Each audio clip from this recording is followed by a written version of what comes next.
Welcome to part one of Cozy Questions. So today I'm going to be asking Al one of my burning questions, which is how do I figure out when I should be saving versus investing versus trying to pay down my student loans? It kind of seems like I don't know what is the most important and what I should be prioritizing. Right, which is a great question and one that I often struggle with as well.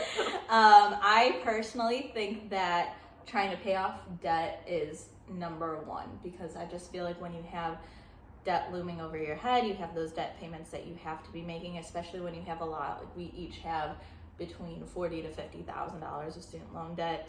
I know other people have credit card debt, personal loan debt, things like that. I personally think that that's number one to try to get rid of and tackle.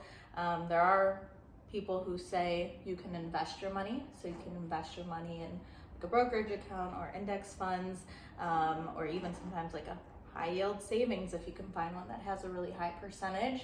And then technically, let's say if you get, a 8% return and your interest on the debt that you have is only at 5%, it might make more sense to be investing your money and making a higher return. So it's kind of personal preference, what you're looking for, how much debt you have, what your goals are. I think for us, since our goal really is financial freedom and getting rid of that debt, tackling that first and then focusing on investing is really the way to go.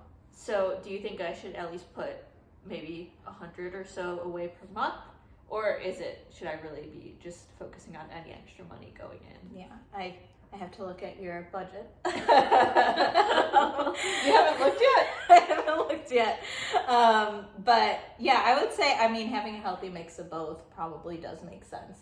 Okay. Because even though paying off debt is a top goal, a top priority, investing money and having it work for you, like you should never have a ton of money just sitting in like a checking account or something like that. If you do have a little bit of extra money, or even, if you have like an emergency fund, which you should have at least a little bit of money just in case anything comes up, having that sit at least in a high yield savings account and earning money and working for you is what should make the most sense.